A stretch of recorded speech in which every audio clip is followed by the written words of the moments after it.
vlog? Yeah, I guess. Let me do it. What's that noise?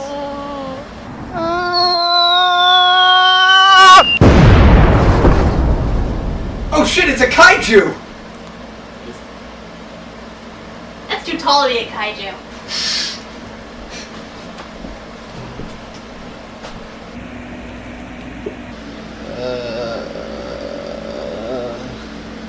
Eric? You're back from the Phantom Zone. What was it like? It was dark and confined, and for some reason Ozzie Smith was in there. Oh, okay, well, while you're here, wanna do a vlog?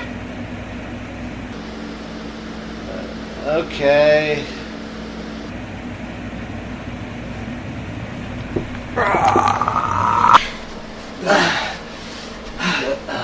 Pacific Rim, everyone!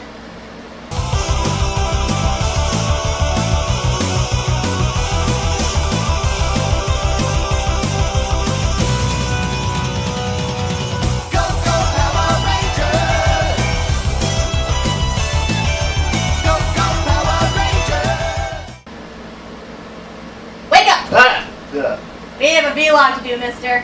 Oh, right. What are we doing? We are doing Pacific Rim. Ah, yes. That was actually a fun movie. Yeah, surprisingly.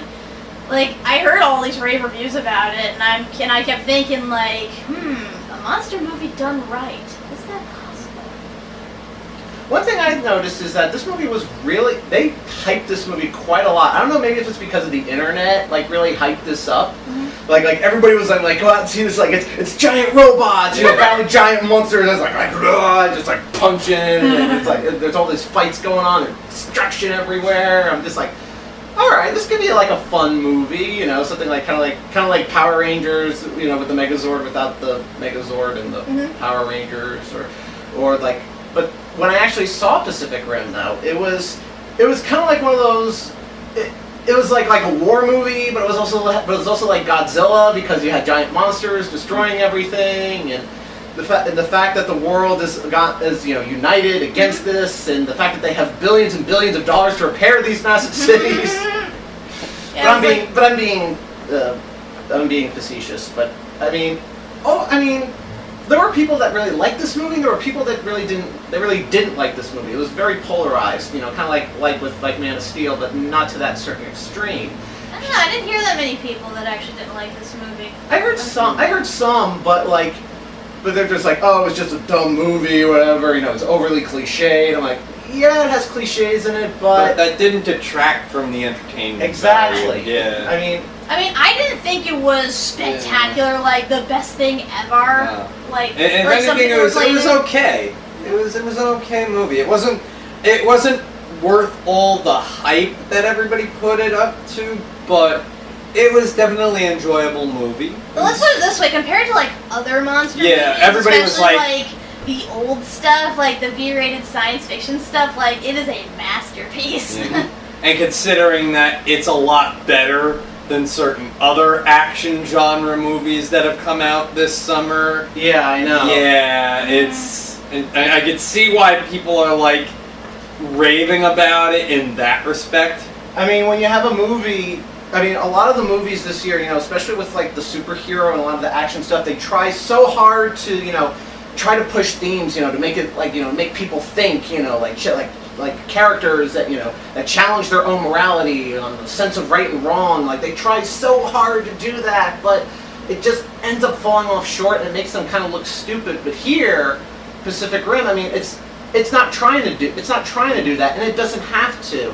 I think in a way, it's kind of what Guillermo del Toro was doing was it was kind of almost like paying homage to like the Godzilla movies and like the giant monster movies of the past, and that's what it kind of was. But it also had like some themes like war movies, like especially in the beginning, where after the main character there's like this pilot and his brother, and they're piloting this giant robot, which they call the Jaegers, which I like because it's German, but but I mean they're giant robot.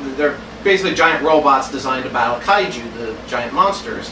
And after the battle, and after he lost his brother, and he ends up lands in Alaska, ends up there, and all of a sudden the general comes in, and it's like, we need you, and the general's like, we need you back. You're the only one who could help us. And he's like, no, and it's like, no, I've done that. No, I don't need to do this anymore. I've been out of it for 5 years. No, we need you back. That old, that old cliche. Yes. It's like Commando. It's like we need you back. It's like all we need those you back. 80s movies. Yes, that's what it reminded me of. I'm like, I know it's cheesy as hell, but I love it. I just love it. I know it's like Commando and Rambo, and I was even thinking of Hot Shots Part 2. Yeah, yes, even Hot Shots. I kept thinking wait, I've seen this before. Yeah, I know where this is going. But yeah, I don't know why. I just don't. I don't get sick of it because it's like it's like that old, but. It's whatever. I mean, yeah, it's kind of harmless. But you know what? Speaking of which, since we're on the topic of Alaska, he's there because he ends up there because his giant Jaeger robot lands there after being badly damaged, and he decides to just stay there to help do construction work on this giant wall. Because what happens is in the movie, it flash forwards to 5 years later, and they are built, and the governments have decided, no, we're not going to fund the Jaeger project anymore because the kaiju are evolving. They're getting smarter. They're getting smarter against these giant robots. And they answer that by building a giant wall. I know. I'm just like, what is that? I'm like, that makes you even more defenseless. I'm just like, I'm like, gee, it's like... It's social commentary. We're not even gonna beat around the bush. Yeah. Yes. It's so social commentary. I know, because the giant monsters are taking our jobs. The giant monsters They're not only taking our jobs, they're destroying them. Like the internet. They're destroying them. They're sneaking across our borders. They're the Mexican internet! Damn you, Mexican internet! But I love it. But here's the thing. It's not that they eventually see the news thing. It's like, and one of the kaiju broke through a wall that they were building in Australia, and it's like just goes through it like nothing. But what I really like about it was that as they're watching it, one of the guys in the background's reacting, "Why the hell are we here? Why are we building this wall?" I'm like, well, at least this movie's self-aware. Yeah, what's even worse about it is that people have died. People have been casualties of building the wall. Yeah, it's a great job there. You building this wall to protect people, and you're killing people to make it. Yeah, it's like, bad news is we lost people. Good news is there's now jobs available. Wow. They just write it off like a tax write-off. Yeah, we should probably explain the kaiju a bit, because this is something, I didn't, I mean, I guess they explained in the trailer, but I didn't really know the full details. The thing with the kaiju is that they apparently come from this other world, and the portal is at the bottom of the Pacific Ocean for some reason, which kind of confused me. I guess, well... Because it's like... Well, I mean, because, the deepest part of the ocean is in the Pacific. The Marianas Trench is in the Pacific, which kind of makes sense, even though they didn't specify. There's a lot of the deepest parts of the ocean in general are in the Pacific, so I guess it kind of makes sense. You think they'd open up a portal, on land, near a city, so it'd be more convenient for them? Well, think of it this way, because I'm kind of jumping ahead a bit, but much later in the movie, they talk about there's a scientist, and he's played by Charlie Day, who's Charlie from It's Always Sunny in Philly, and he mind melds with one of the kaiju's brains, and he finds out all about what the kaiju were, and they've basically been trying to take over the world, they were the dinosaurs were their first experiment, and it didn't work out, and so, I mean, the way I see it, now that I think about it, at that time, I mean, the continents were still together. It was still Pangea, so the Pacific, so it could have been, they might have had the portal on land, but then after the continents broke apart, Okay, I'll buy that. Yeah, and they probably didn't use the portal for a while, so... Sure. Yes, because they were waiting for the humans to create the carbon, to create the perfect atmosphere, the pollution that we were going to create, so that way they can come out and... Wow, that's a lot of foresight. Yeah, it's the hive mind sight. I guess. But anyway, so yeah, these things come out of like this right from the middle of the Pacific Ocean, and these things are like I said, they're huge fucking monsters. Like I think they might even put like Godzilla to shame in their size. Mhm. Some of them, like, 'cause they are standing in the middle of the Pacific Ocean, which is like how many miles deep? several miles deep. I know, and they're like up to their waist in the water. I'm like, holy shit. And these things, like, the thing is, like, they come in at first one at a time, you know, like, and it's like usually like a couple of months interval, but as time goes on, they show up more frequently, and then they're actually getting like stronger and stronger, hence why, you know, they decided, oh, the wall will keep them out, even though it doesn't do shit. And, They go through it like it's nothing, it's like... They like knock it over like it's one of those like cardboard like brick things that you had when you were a kid and just like just knock it over. yeah, and oh my god, like I've seen so many like monsters like from their design were like I noticed they were like based on monsters not just from Godzilla but from Gamera and from what was that? I forgot the name, but it's Basically a southern from all sorts of Japanese monsters, show, yeah. Like That has like this giant Ghidorah, it has like the giant spaceman. Ultraman? Possibly. But I saw those monsters, I'm like, okay, I know that one, I know that one, I know that one, and it's like, and you see some of these things, like, they are, like, insane. Like, you see this one thing that looks like a giant shark, you see another one that's like a spitter, you see another one that has fucking bat wings. Yeah, like there's this one scene where the main Jaeger, I think it's, what is it, Gypsy something. Yeah, it's Gypsy. Like Gypsy, what is it like? Gypsy. Yeah, we'll just call it Gypsy. We'll just call it Gypsy, and it's battling this monster. Like it has this really destruction everywhere. It's really tight, and then all of a sudden it grabs onto it, and then all of a sudden it sprouts out wings and it starts flying. I'm like, oh, it flies. Oh, So they're flying like hundreds of feet up, like thousands of feet up in the air. They're up in like the upper like stratosphere, and then all of a sudden it's like one of the co-pilots like, initiate sword. I'm like, wait, there's a sword? I was like, that's freaking awesome! Like it comes out and it's like just slices off one of the wings. It's just awesome, and it starts falling down, and then GLaDOS is saying you're coming in too fast, or it's like a couple hundred feet. Because one of the voiceovers for the main computer is Ellen McLean from the Portal series, and and that's a nod because Guillermo del Toro is a big gamer and likes Valve and stuff like that, so that's why she's in it. I think he specifically requested that she be in. Yeah, you're right. He specifically requested. That's the side note. Yeah. But anyway, it's just also just like wait, yeah, there's a built-in sword. Just like slices apart. I kept thinking that thing looked like Rodan, in a way. Yeah, so I'm like, oh, we went from Godzilla to Rodan all of a sudden because it sprouted wings. Now we're just waiting for Mothra to show up. But good thing we talked about the kaiju because I also want to talk about the Jaegers. Like the Jaeger designs were actually pretty cool too. Like one of them was had the Gypsy one was like nuclear and had like this thermal exhaust thing on the chest. Like some of the other ones had saws. There was one that had like 3 arms. Which at first I thought it was 4 arms, but then I realized it was like 3. I'm like, all right, that's kind of cool. It makes sense given that they have triplets piloting it. There was one that was kind of like old school, like the Russian one, like it's the oldest one in service. I'm like, in Soviet Russia, Jaeger controls you. Wait, but I mean, it's like old school. It's like almost like the design for that Russian one. I don't want to say it kind of looks like Neutro, but I don't know. Could be wrong. It's a little bit. It's almost like kind of like very like Silver Age like robot design, like when you look at Silver Age comics and like the robot design. Yeah, well, I mean, I believe that Guillermo del Toro is also a fan of comic books, so I would not put it past him at all to design stuff like that. Actually, the one Jaeger reminded me of one of those robots from Power Rangers, in a way. One of the Zords? Yeah, one of the Zords.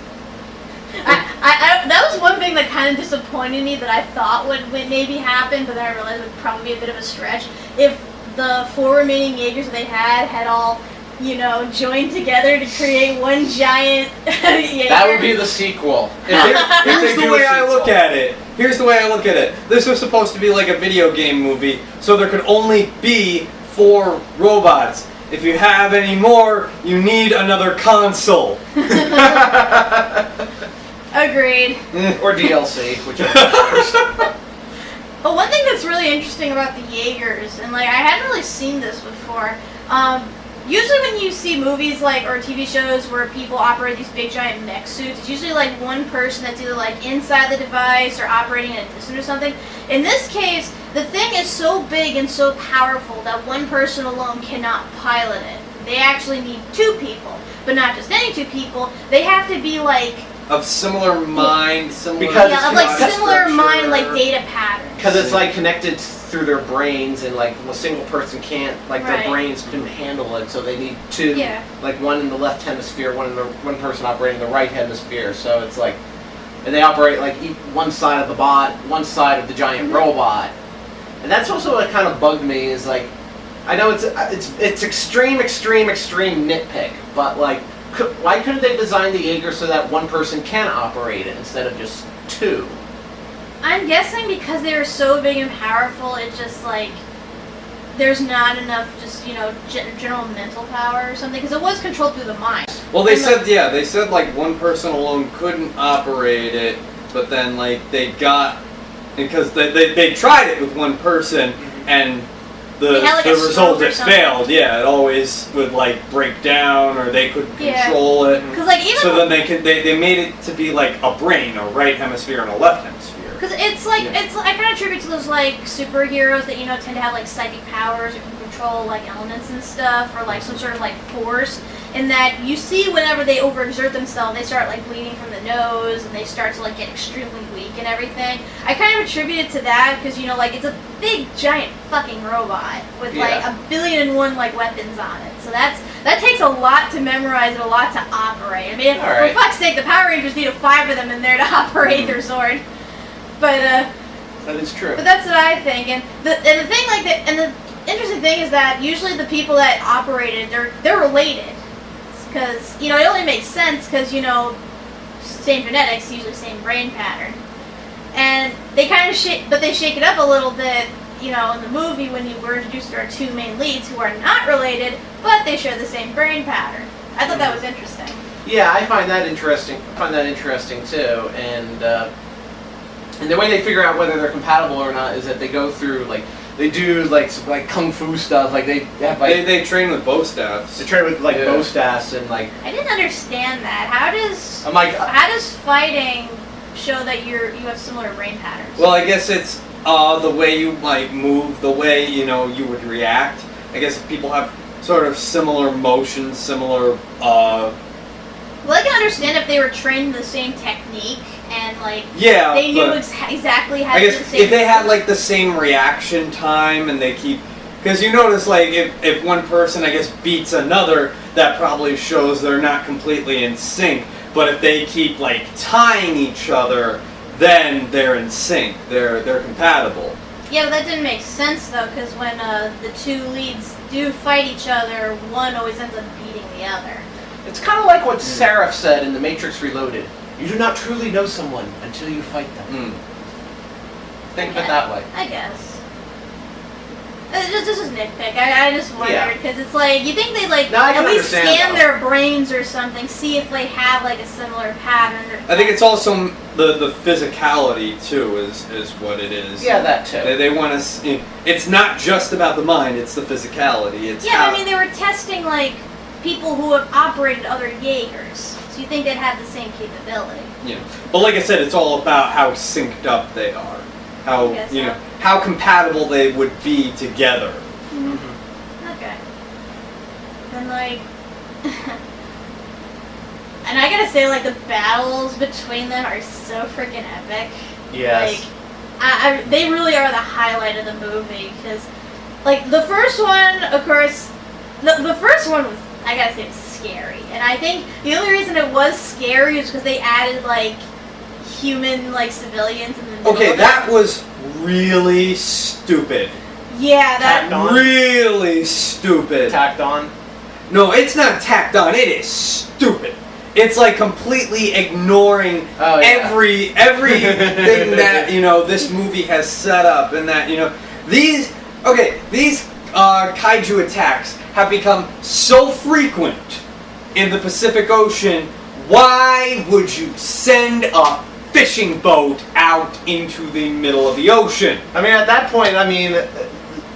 point, the war had been going on for like the kaiju war had been going on for like 7 years. Yeah, they have already The price of suffered. seafood would be like $250 a pound for like shrimp at this point, or Alaskan king crab because that's the only type of fishermen that'd be out there. Yeah, you need your seafood. Go to the Atlantic.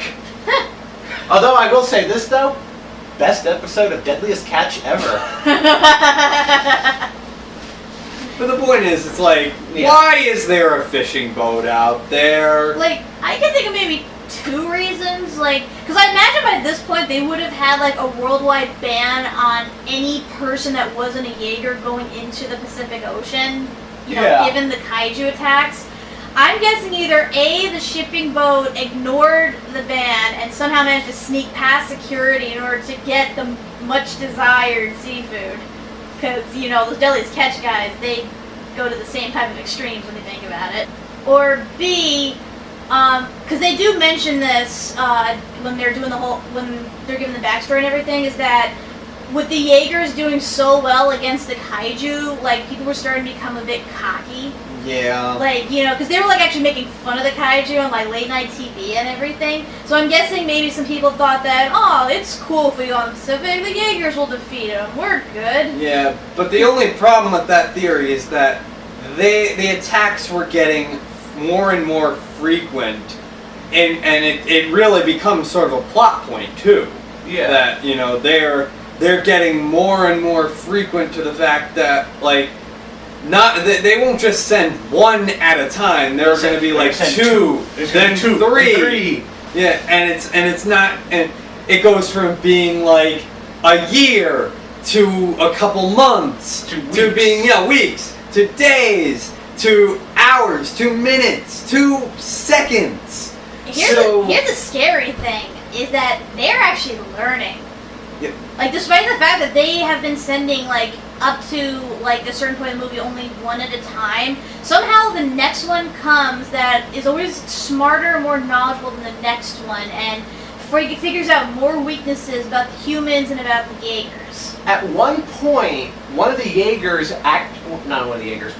kaiju that comes in had like a built-in electromagnetic pulse on their back somehow, and like totally wiped out like the coastline of that region. Mm-hmm. Like totally wiped out like Hong Kong, like was it Hong Kong, was it? Yeah, it was Hong Kong. Yeah. Totally wiped out the electricity of Hong Kong and the base or whatever in that area.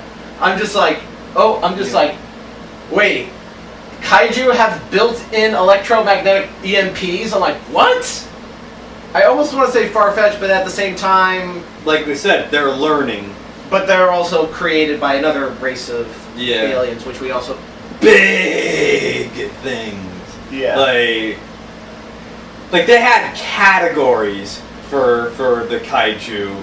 They categorize them almost like hurricanes, like Category 1, Category 2, Category 3. Actually, I kept thinking of Twister whenever they talked about the categories. Remember, like F3 and F4 and F5? And like at the end, he's like, it's an F5. I'm like, oh, it's the super tornado? Is it going after Helen Hunt? It was funny, Twister was on the other night, but that's beside the point. But yeah. That's another thing. This movie, this is one of the unfortunate things about this movie. It made me reference a lot of bad disaster movies.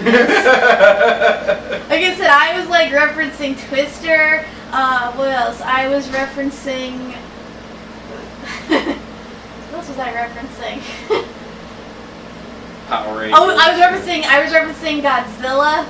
Yeah. Like not the good Godzilla, the That's Zilla. Oh yeah, The yes. Roland Oh, Emmerich that one. 1998 Godzilla.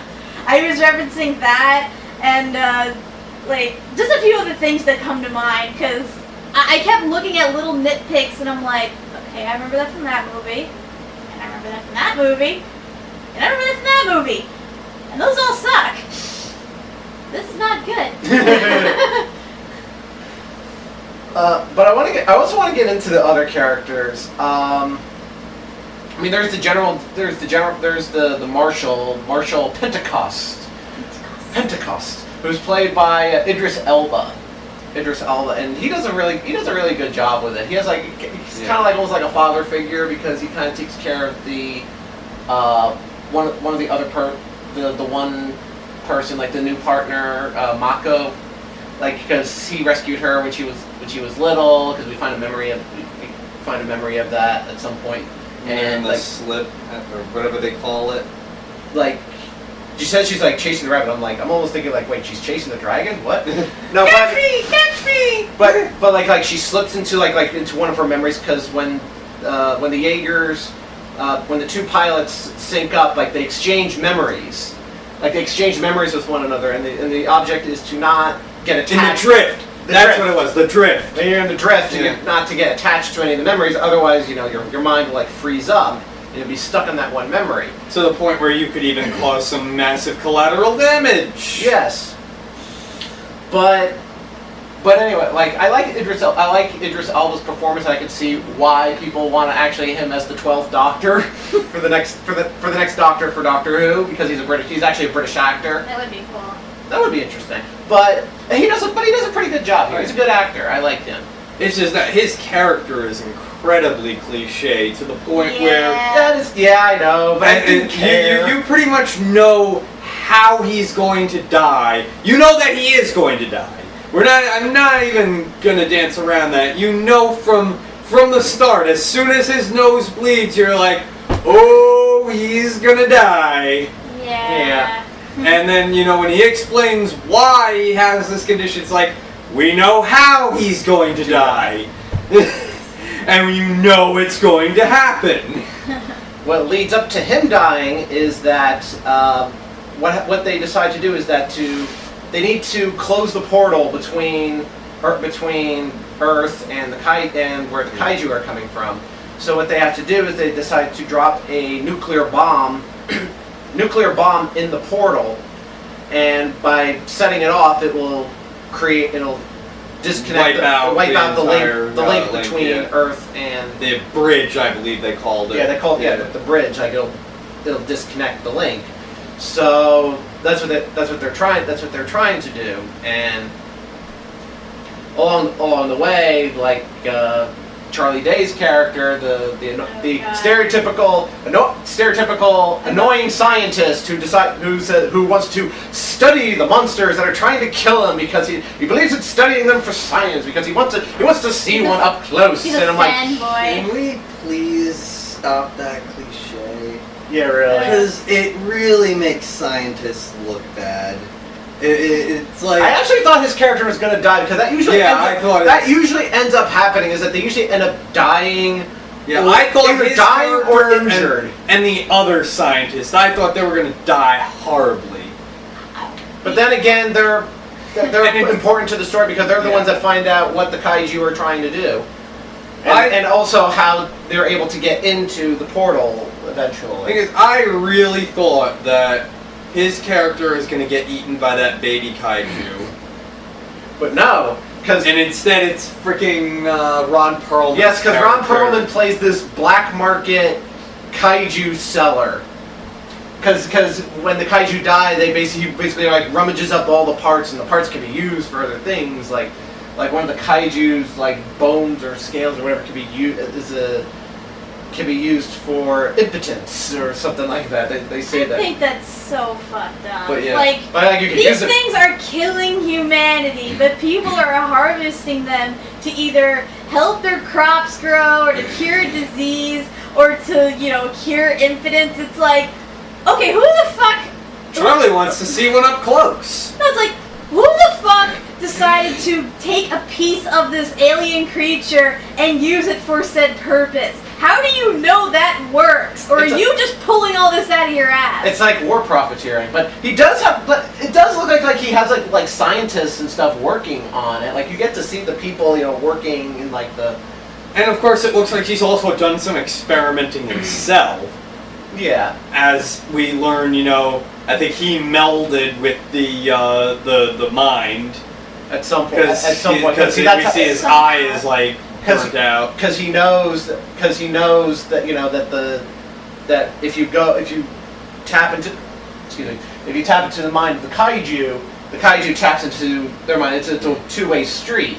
Yeah, so obviously, it's a hive mind site. So obviously, he's done some trial and error to figure some of this stuff out. So I guess. So you can't say it's just like we made shit up as we go. They actually established that he's tried.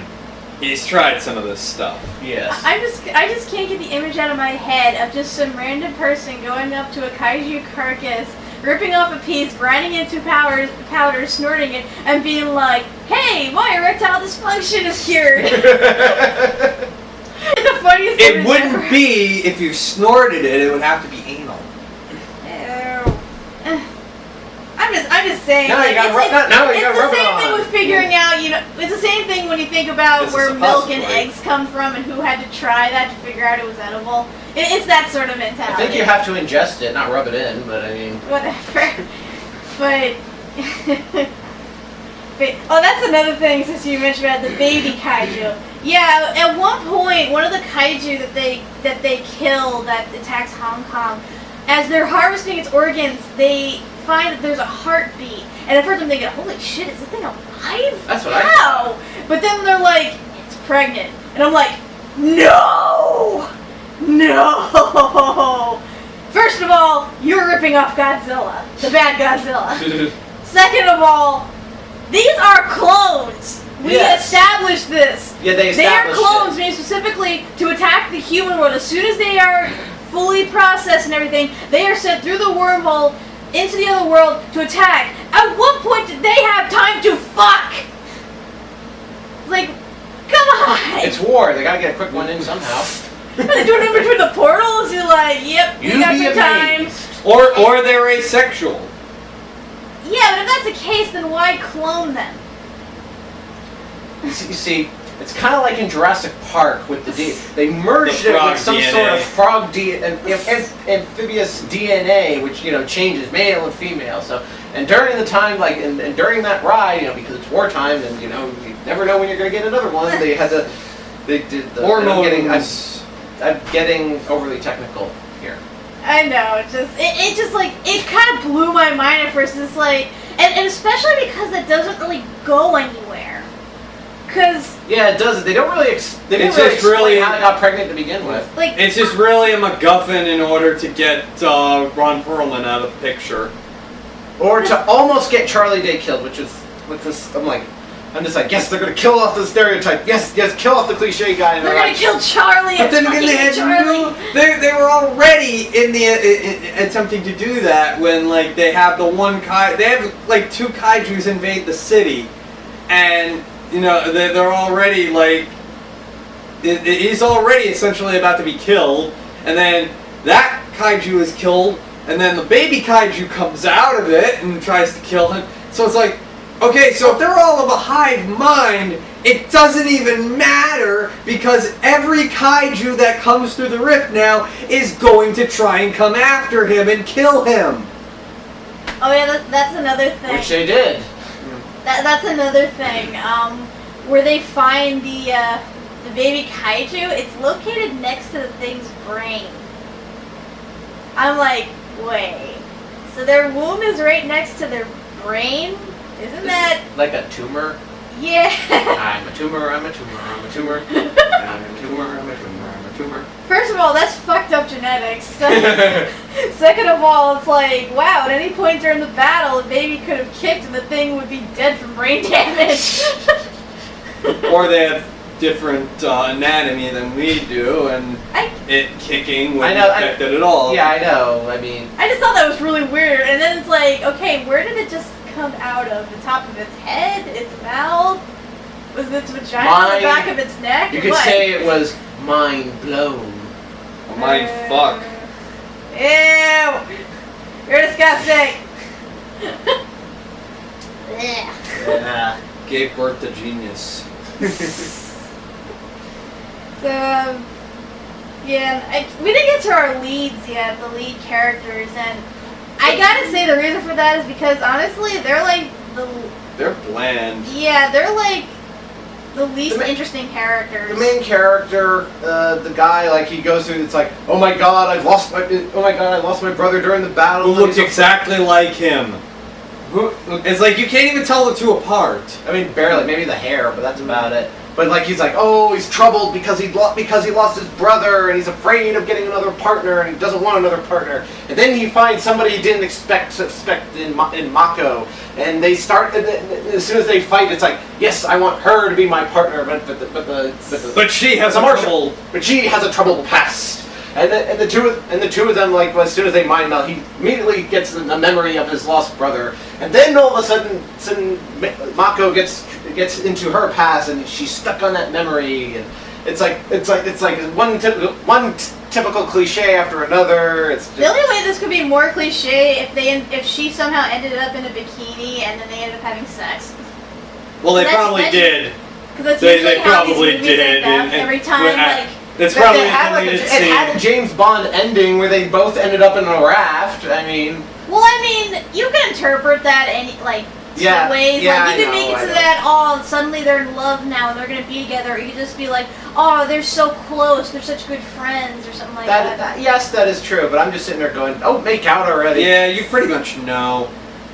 Yeah, but I kind Which is why the ending kind of confused me, why they went the route they did. I don't know. because I was actually finding it refreshing that they didn't go the route of like one of Him- them having a crush on the other, or them like wanting to really do each other. You know what that is? You know what? I will give you props to that because I think with a lot of movies, like almost like any movie, when you see a male lead and a female lead, you automatically assume that the two of them are going to get together, and I think that's with like everything. With a lot of movies, a lot of TV shows, you see the main lead male, you see the lead female, you automatically, so it's like we've been trained since we were kids, that somehow that's actually going to happen. Mm-hmm. But here, throughout the entire movie, it doesn't seem like, it's kind of like they faintly hint, some sort of romantic interest, but it's on but it's not really shown. It's like very, very little. But for the most part, they just, when they're in the suits, they're like, they're like good friends. They're just, working together. Mm-hmm. And that ending where they didn't really, they didn't go the whole classic Hollywood ending of them, just making out there. They just, they just kind of They hug each other. They just took it in, Mm-hmm. and just, that's what. Yeah, besides, going through a near-death experience will cause people to be more affectionate than they normally would. So. Well, yeah, They're more but they didn't go like all out, like kind of like getting like always pretty much. The whole point is it's always implied throughout the movie that they're gonna, they have a love for each other and that yes. they're gonna wind up together. But they didn't. But they didn't make it like so obvious, like Hollywood, like oh I love you and oh I love you too, just Really, because I saw obvious written right above both their heads. Well, yeah, but they didn't. Yeah, but they didn't go. Yeah. They showed it, but it wasn't overly. But it wasn't like overly done. Well, we'll talk. They didn't have a sex scene. Let's put it that way. We'll go more into it because we have to. We'll probably talk about the ending a little later, but we still have two more characters to discuss. Oh, do you mean the father? The Aussies. Oh, the Aussies, Yeah. the father-son Aussies. Oh God, another cliche bunch. Yeah. At least the son, anyway. Yeah, the son Yeah. is more the cliche. Because like I'm looking at this guy, and I'm like, are you really doing this? Are you really adding an antagonist to all the monster shit that's going on? Well, It's Do like, we oh, need this? It's like, oh, I'm the better. It's like, oh, I'm the better pilot, and I'm gonna. I don't come know in. if you could call him the antagonist. He's like He's an because there's antagonist already character. the kaiju are already the antagonists. They're the main. They're the main They're antagonist. already the antagonists. But he's the he's just the jerk jock. Yes, that's what he is. That is what he is, plain and simple. I know, but he's he's still an antagonistic character. That's what I'm saying. He's not like the big ultimate bad guy, but he's still not. You know, he's not he's really an obstacle, though. He's the guy who the main character has to win the trust over. That at some point, like, there's going to be this big event where it's like, oh no, we're going to die. But then the gypsy bot comes in, like, no, like, and then they start battling it out. And he saves them. It's like, and the guy's like, all right, you saved our lives. You know what? I got your respect now, and you know, blah blah blah. You know, it's like. But he's still like, even though I don't really show him, still respect him. I just really saw it unnecessary, and I always hate it every time like there's a movie where, you know, the big obstacle is like an invading alien race or monsters or some sort of weird, like, you know, sci-fi shit. But then they always have to just throw in a human character that gives the main character shit for no reason other than, you know, to give him shit. Well, let's figure that the bully character, pretty much.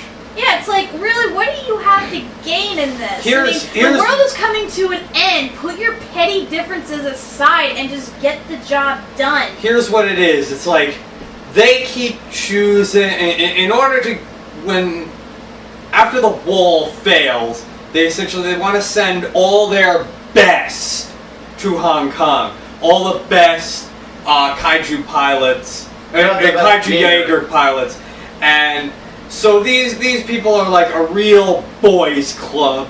They're all full, hyped up on testosterone. Even though some of them are women, they're still like a boys club that they have to be like, oh, we're so much better than the other people. If you're not one of us, you suck. You're not worth our time. But the others weren't like that. Yeah, the others weren't really like that. Because it's only the Aussie guy that was giving anyone shit. Because everyone else. But then again, it was almost like a high school scene when they have like the lunch.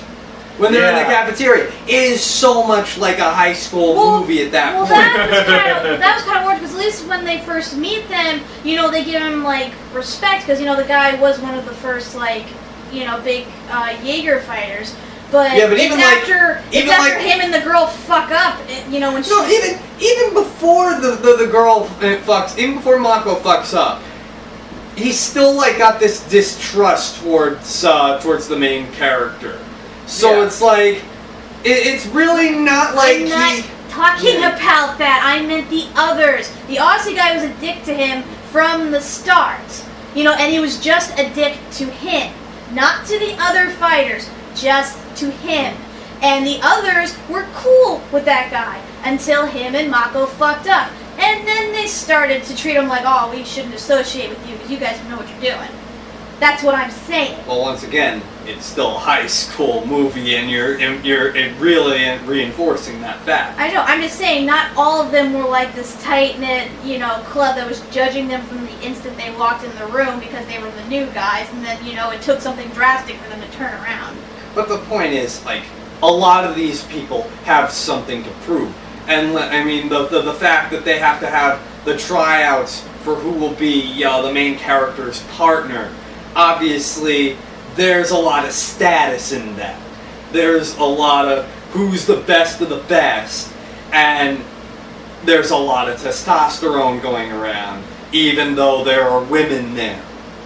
So the point is, despite the fact that he's like a jerk, it's not really he's a villain. He's just a jerk. I mean, Charlie's a jerk. The other scientist is a jerk, and they're fighting each other. They're antagonists to each other. So really, it's like you can't call them antagonists. They're just obstacles. The scientists weren't antagonists, though, because one was just, you know, a stupid, overexcited, eccentric fanboy. The other one was a realist, and of course, you put those two together, they butt heads. And it's not like they were purposely trying to cause a detriment to each other. They were just trying to, like, get their views heard and tried out because, you know, whatever one they went with would hopefully win them the war. With the guy being a jerk for the sake of being a jerk, it's like, you're not helping anybody. You're not helping this war end faster. You're not defeating. Yeah, well, I think his whole point was to make, was to add to that whole love story. was to add to the main character really wanting to defend her, and so he's not really an antagonist. He's more of a love. I don't want to call it a triangle, but A love device? a love device. He's more of a plot device than an antagonist. I don't know. I didn't feel he really had any bearing on the story whatsoever, except for his sacrificial death at the end, which I was not sad at all to see. That did surprise me that he actually died. I was not at all surprised that the commander went out, but him taking the Aussie kid with him, that surprised me. I wasn't really surprised that much because I knew that guy, being one of the only fighters left, he'd have to go. And given how the movie had been building him up to be such a jerk, it's like, yeah, this guy's gonna get his comeuppance by basically dying. But he never really learned But his he lesson. he dies in a good way, kind of like Yeah, his kind of like redemption. Boromir in Lord of the Rings, where he was such a jerk, but then he ultimately, decides to give his life to, to help protect Frodo and whatnot. But It's here more he's- to also make the father sad. That's the thing. I didn't even know they were father and son at first because Yeah, I thought the they guy were like kept calling team him members. the guy kept calling him like an old man. And I'm like, you guys don't look that different in age. Maybe Well, you say like, old man when you refer to your father, so. yeah, that or went to an older teammate or something.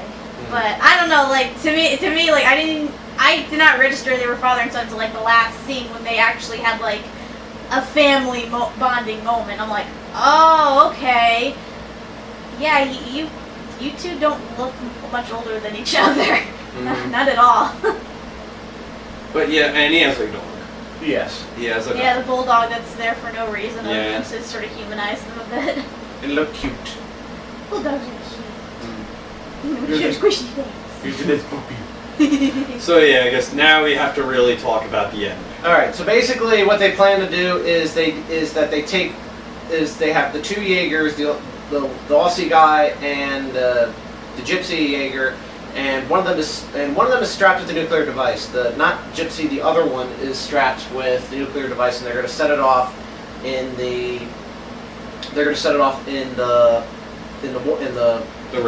rift. So they go underwater, and they see more kaiju coming out, and the kaiju are battling. And there's this big, and they're battling it out underwater, and it's actually kind of cool. I do want to stop you for a second. Yeah. I believe it was Gypsy that had the nuclear because they No, said Gypsy was nuclear No, powered. Gypsy was nuclear powered, but he wasn't carrying the nuclear device. The nuclear device was carried by the other robot. The other robot was supposed to like drop the nuclear device and then do it set it up. Well, actually, it was actually maybe I took it the wrong way, but it would kind of look like it was set up for a suicide mission for that particular. Oh, it was definitely a suicide mission, and that was why I was surprised at the end anybody lived. Yeah, really. Yeah. So I know I was surprised too, but I go in and the Jaeger and the Jaegers are battling it out, the kaiju, and then all of a sudden the Category 5, the F5 Jaeger comes out like this big Jaeger, it's like roar, and then what happens is like the one robot that has the nuclear device is like damaged and they know they're not going to be able to make it. Actually, what they needed to do was the scientists, they find out that if they were to go through the rift, they wouldn't make it because they need to have a kaiju with them because it's kind of like to identify it's kind of like a security scan, so that way they can go through to the other side. So they had to get a Jaeger one of the kaiju with them. So but the one guy was taking too much damage, so they're like, you know what? Here's what we're gonna do. We're gonna clear a path so that Gypsy can go through because Gypsy being Gypsy is a nuclear run device, they'll just self-destruct it and then do it that way. So, so the general and the Aussie guy, they self-destruct, taking out one of the big Jaegers, and so, that one kaiju suffered such a hard death. Yeah, took out one of the kaiju, like this big giant nuclear blast underwater, No, I mean that other one where the Gypsy aims the sword upward and it slices right down the middle, all the way to the tail. That was I'm like, oh, worst death ever. That was Yeah, so that's freaking the thing awesome. about this movie. There was a lot of violence. There's a lot of gore. Oh, it was intense. You see limbs getting sliced off. You see people getting crushed. You see like things being torn in half. It's like, ouch. Do not bring your children to this movie. No. Do not. But so This then is not Power Rangers. No. this is beyond Power Rangers.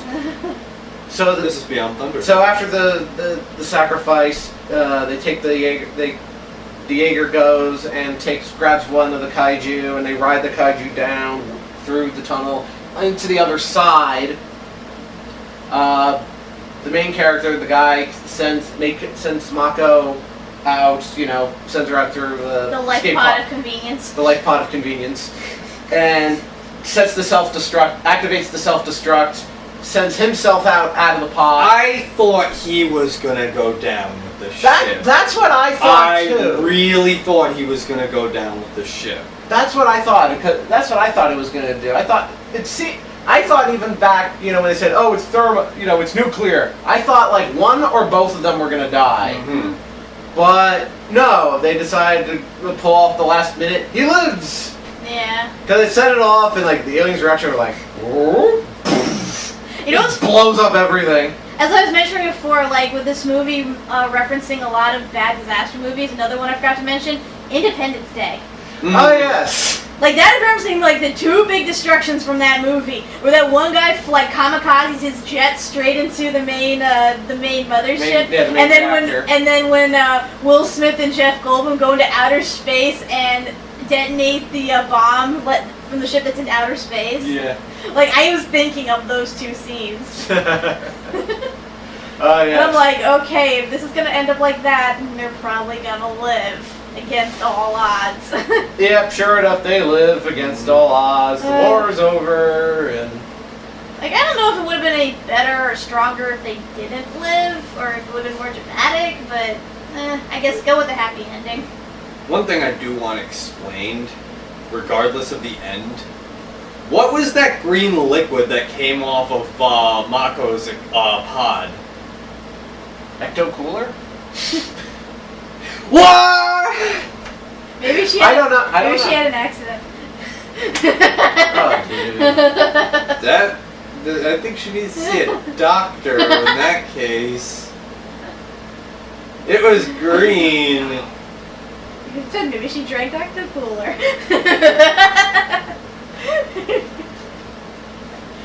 I don't know. It's irrelevant. It's like I know it's the only one that sits there like.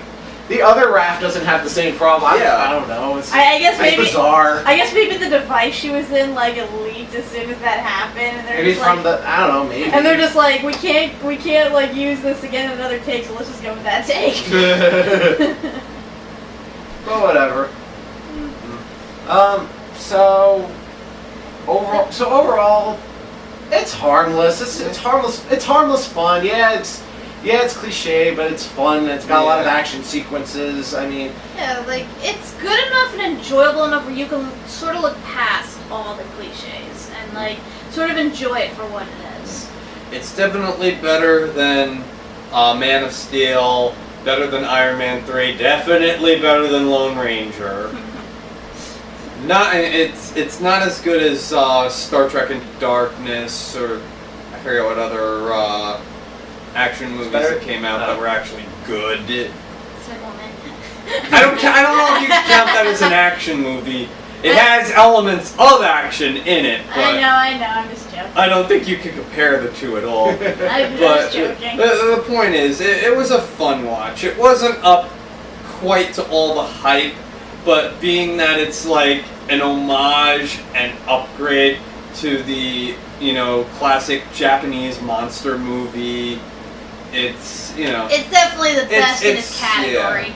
it's going to be interesting, seeing how well Pacific Rim does, because next year is the Godzilla, I guess, remake or reboot or whatever that's coming out. So. I would say reboot that comes out next summer. Mm-hmm. So it's going to be interesting to see if people are going to see that, seeing That's how a well lot more Pacific Rim fish. does. Shut up. Word references. But I don't know. I mean, looking at the description and looking at, I mean, there's a teaser poster of it already.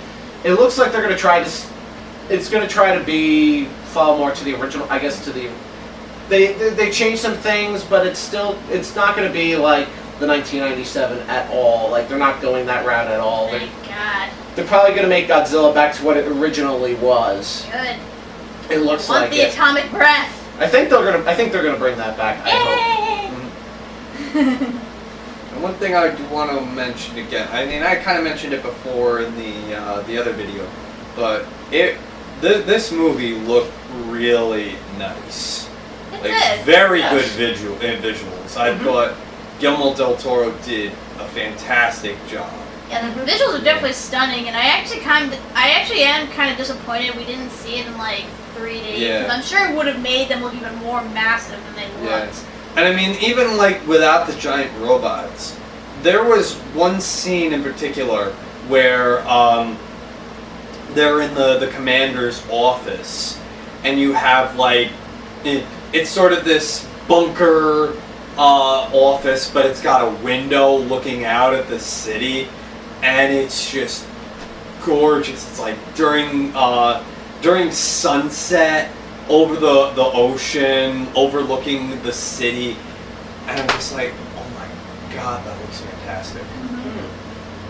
I will say one thing though, and this is just a nitpick, but it's not necessarily bad, but like a lot of the battles I felt kind of took place in like were kind of too slow.